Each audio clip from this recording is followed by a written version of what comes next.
Hello guys, मेरा नाम निकेत है। प्लस पॉइंट के यूट्यूब के वीडियोस में आपका स्वागत है। आई होप मेरे वीडियोस आपको पसंद आ रहे हैं। इसी तरीके से मेरे वीडियोस को लाइक, कमेंट और सब्सक्राइब ज़रूर कीजिए। तो मैं वाकई में और अच्छे अच्छे वीडियोस बनाने वाला हूँ, वो भी हिंदी में। मैं हिंदी में इसकी वजह से वीडियोस बनाता हूँ कि एक आम जनता तक मेरे वीडियोस पहुँच पाए।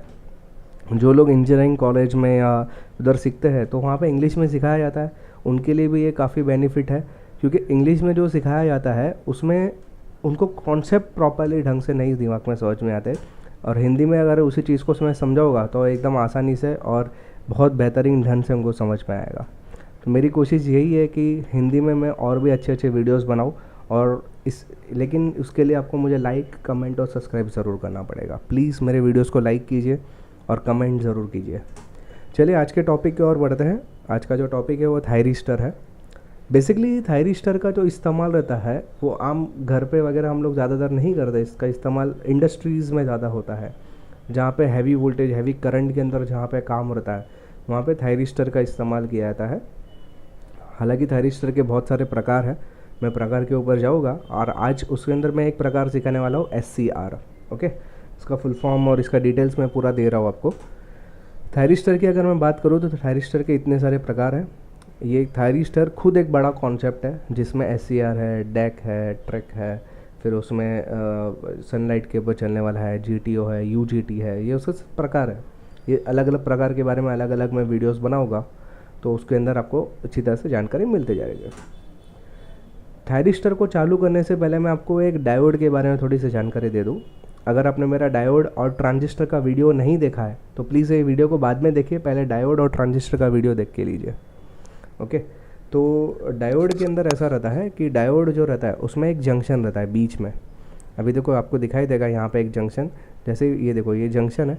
ये जंक्शन में जैसे ही करंट आप पास ऑन करोगे तो पॉजिटिव करंट यहाँ से अंदर जाएगा। तो यहाँ पे P और N ऐसे दो रीजन रहते हैं। P यानी पॉजिटिव चार्ज इलेक्ट्रॉन्स और N यानी नेगेटिव चार्ज इलेक्ट्रॉन्स रहता है।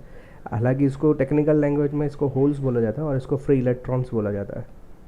जैसे आप करंट को यहाँ से पसार करोगे तो ये जो P के इलेक्ट्रॉन्स N की तरफ चले जाते हैं और सर्किट को कंप्लीट किया जाता है, यानी एक ही दिशा में करंट को लेकर जाएगा।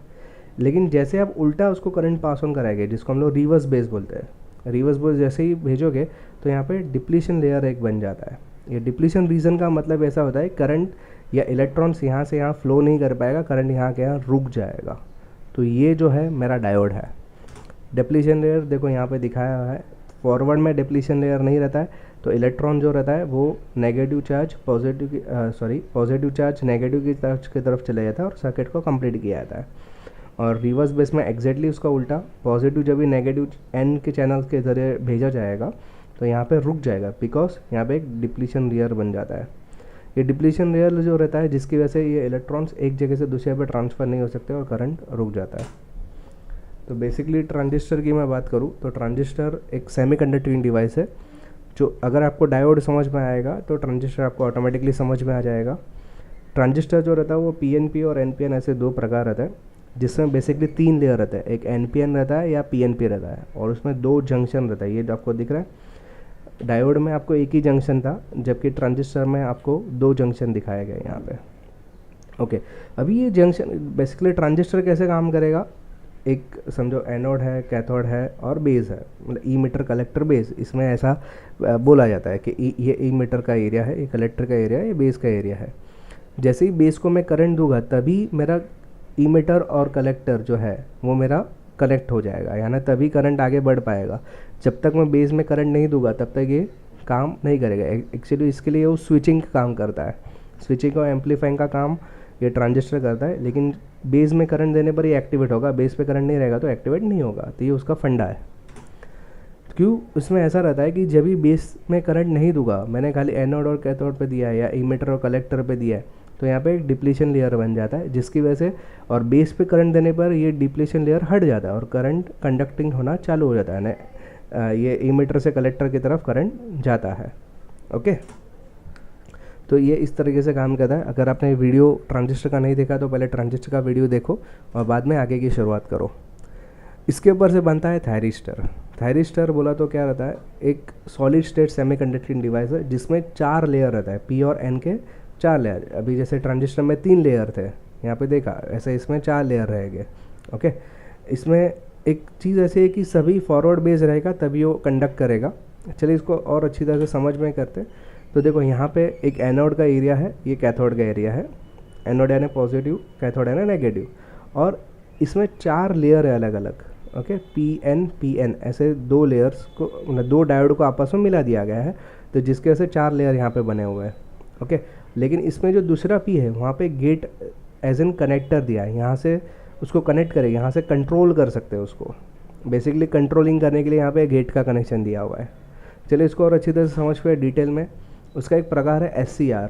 ओके, XCR यानी क्या, सिलिकॉन कंट्रोल रेक्टिफायर। रेक्टिफायर के बारे में तो मैंने बता चुका था, लेकिन उसको भी हम लोग कंट्रोल कर सकते हैं SCR के ज़रिए, silicon control rectifier. It explains okay diode with the extra terminal added. इसमें अगर देखोगे आप तो यहाँ पे एनोड है, कैथोड है, और यहाँ पे एक एक्स्ट्रा टर्मिनल है। डायोड का अगर निशान देखोगे इसी प्रकार से सिंबल है, लेकिन एक ऐसा निशान यहाँ पे आ गया है, यानी ये गेट है अपना। ये गेट को एग्जैक्टली आप देखोगे ना तो ये फॉरवर्ड बेस पे काम करता है, यानी यहाँ से करंट इधर से ऐसे जा सकता है। ओके, लेकिन यहाँ से यहाँ एनोड से कैथोड की तरफ करंट कभी जाएगा, जब भी मेरा गेट एक्टिवेट रहेगा। अगर मैं गेट को एक्टिवेट ना करूँ तब तक मेरा करंट आगे नहीं बढ़ पाएगा। ये रिवर्स बेस तो जाएगा ही नहीं, फॉरवर्ड बेस भी नहीं होगा, लेकिन फॉरवर्ड बेस जाने के लिए मुझे गेट को एक्टिवेट करना पड़ेगा एक स्मॉल वोल्टेज के ज़रिए। ओके, चलिए इसको और डिटेल अच्छी तरह से समझ में आता है। तो यहाँ पे आप देखोगे, जैसे मैंने एक एग्जांपल दिया, एनोड है, कैथोड है, और बीच में गेट है। गेट को ट्रिगर करना पड़ता है, ट्रिगर करने के ज़रिए वो चालू होता है। इसमें एग्जैक्टली होता है कैसे, 2 अलग अलग ट्रांजिस्टर को आपस में जुड़ा हुआ है। अब देखो ध्यान से, P है, N है, P है और N है, ऐसे 2 अलग अलग ट्रांजिस्टर को बैक टू बैक कनेक्ट कर दोगे तो क्या बन जाता है, SCR बन जाता है। ओके, जिसको थायरिस्टर बोलते हैं। SCR की अगर मैं बात करूँ तो ये हैवी वोल्टेज, इसकी जो अभी यहाँ पे दिखा है, ये करंट जो है वो 25 एम्पियर तक का करंट ले सकता है। 25 एम्पियर है ना, बहुत ज़्यादा करंट होता है, और 600 वोल्ट तक वो सपोर्ट करता है, 600 वोल्ट। ऐसे अलग अलग प्रकार है, हालांकि इसके ये मैंने कुछ एग्जांपल देने की कोशिश की है कि इसमें इतना वोल्टेज का रेंज है। ओके, इसकी कैरेक्टरिस्टिक्स की मैं बात करूँ तो thyristor are semiconducting that can be operate only in the switching mode. कुछ स्विचिंग करेंगे तभी ये स्विचिंग मोड के ज़रिए थायरिस्टर एक्टिवेट होता है। Thyristor are current operated devices, a small gate controls current controls a large anode current. यानी क्या, गेट पे जब भी मैं करंट दूंगा तभी एनोड से कैथोड की तरफ करंट मूव होगा, नहीं तो मूव नहीं होगा। Conductors current only conductors correct only when the forward base and the trigger currents apply to the gate. यानी क्या, ये फॉरवर्ड बेस रहेगा। फॉरवर्ड बेस का मतलब जैसे कि मैंने डायोड के बताया कि पॉजिटिव से P से N चैनल के ज़रिए वो मूव होता है इसकी वजह से, और ये उसको ट्रिगर यानी ऑन करने के लिए उसको ट्रिगर करना ज़रूरी है। वैसे यहाँ पे सब उसके ऑप्शंस दिखाए गए। चलो उसको और प्रैक्टिकली समझ में करते हैं। जब भी मैं यहाँ से एनोड के अंदर पॉजिटिव सप्लाई देता हूँ और कैथोड के अंदर नेगेटिव सप्लाई देता हूँ और गेट के अंदर कुछ सप्लाई नहीं देता हूँ, तो क्या हो जाएगा मानो है, यहाँ से सप्लाई जाएगा, ये P है, P में से N चैनल में चला जाएगा। फॉरवर्ड बेस यहाँ पे डेप्लीशन लेयर नहीं बनेगा, लेकिन यहाँ पे बन जाएगा, क्योंकि ये P से N में जाने के लिए बीच में डेप्लीशन लेयर बन जाएगा, जिसकी वजह से करंट यहाँ से आगे नहीं बढ़ पाएगा। और उसी तरह समझो ये नेगेटिव है, तो ये P और N जब तक मैं इसको एक्टिवेट नहीं करूँगा तब तक ये भी नहीं चलेगा। यानी पूरा जो सर्किट है ये कैसा हो जाएगा, फॉरवर्ड हो जाएगा। बीच का जो जंक्शन है वो रिवर्स हो जाएगा, और तीसरा जो जंक्शन है वो भी फॉरवर्ड हो जाएगा। तो फॉरवर्ड रिवर्स फॉरवर्ड की वजह से करंट यहाँ से यहाँ फ्लो नहीं कर पाएगा। सेकेंड में चलो इसमें टर्मिनल को चेंज कर दिया, यहाँ पे पॉजिटिव दे दिया, यहाँ पे नेगेटिव दे दिया, तो क्या हो जाएगा, एग्जैक्टली उसका उल्टा हो जाएगा। यहाँ पे रिवर्स हो जाएगा, पहले जंक्शन पे, दूसरे जंक्शन पे फॉरवर्ड हो जाएगा, और तीसरे जंक्शन के रिवर्स हो जाएगा, तो भी करंट फ्लो नहीं होगा। यानी करंट आगे नहीं बढ़ सकता, या वोल्टेज आगे नहीं बढ़ सकता। तो उसके लिए जो तीसरा चीज़ मैंने बताया वो है गेट को सप्लाई देना। गेट को एक ट्रिगर करना पड़ता है। ट्रिगर करने का मतलब है उसको एक छोटा सा वोल्टेज देना पड़ता है। जैसे ही आप छोटा सा वोल्टेज यहाँ पे देंगे तो एग्जैक्टली होता क्या है, ये जो डेप्लीशन लेयर रहता है बीच का वो हट जाएगा। देखो यहाँ पे पॉजिटिव सप्लाई है, यहाँ पे नेगेटिव सप्लाई है, तो पॉजिटिव से P से N में जाएगा, फिर वापस P से इसके P के ज़रिए यहाँ पे N में जाके यहाँ से बाहर निकलेगा। तो यहाँ पे क्या होगा, कोई भी लोड लगाएंगे तो वो लोड एक्टिवेट हो जाएगा। हाँ, इसमें एक बात ध्यान में रखिए कि ये तीनों फॉरवर्ड बेस हो जाएंगे तभी लोड एक्टिवेट होगा, तभी बाहर करंट आएगा, नहीं तो नहीं आएगा। ओके, लेकिन ये तीनों लोड को फॉरवर्ड बेस करने के लिए गेट को ट्रिगर करना जरूरी है। ट्रिगर का मतलब ऐसा होता है, आप एक बार खाली उसको पॉजिटिव दे दो और फिर आप निकाल भी दोगे ना स्विच, तो भी इसको कुछ फ़र्क नहीं पड़ता, ये फिर कंटिन्यूस फ्लो होते ही रहेगा, ये कभी बंद नहीं होगा। इसको बंद करने के लिए या तो फिर एक को डिस्कनेक्ट कर दो, यानी यहाँ से पावर सप्लाई ही ना दो तो डिस्कनेक्ट हो जाएगा, या तो उसको रिवर्स बेस कुछ लगा दो तो भी ये डिस्कनेक्ट हो जाएगा, तभी ये डिस्कनेक्ट होगा। बाकी एक बार तुमने ट्रिगर कर लिया है ना, एक बार तुमने ऑन कर दिया तो ऑफ़ फिर इसी प्रकार से कर सकते हैं। यहाँ पे स्विच लगा दो जिसके ज़रिए ऑफ हो जाएगा, बैटरी का कनेक्शन निकाल दो, या तो इसको रिवर्स बेस दे दो, तो ये सिचुएशन से आप उसको बंद कर सकते हैं। हालांकि जो SCR से जो आउटपुट निकलेगा वो इस तरीके से आएगा। देखो ये AC का आउटपुट है, अपना नॉर्मल इनपुट है, उसका गेट में जो हम लोग सप्लाई देते हैं वो इस प्रकार से जाता है, और SCR का आउटपुट निकलेगा, ये देखो ऊपर का ही वेव है, ये जो ऊपर का आधा आपको देखेगा, लेकिन गेट के ट्रिगरिंग की वजह से वो भी हाफ वेव, ये हाफ वेव रेक्टिफायर है, हाफ वेव यानी ऊपर का हिस्सा है, नीचे का तो हिस्सा आ रहा ही नहीं है, और वो भी आपको अलग से एक गेट की वजह से ट्रिगर हो रहा है, देखो यहाँ पे। तो ये हम लोग को SCR का आउटपुट हमको मिलेगा। आई होप मेरा ये वीडियो आपको पसंद आया, क्योंकि SCR के ऊपर बहुत कम वीडियोज़ है, वो भी हिंदी में। तो ये मेरे वीडियोस को लाइक, कमेंट और सब्सक्राइब, आपको कैसा वीडियो लगा वो भी बताइए, तो इसका जो सेकंड पार्ट मैं इसका ज़रूर बनाऊँगा।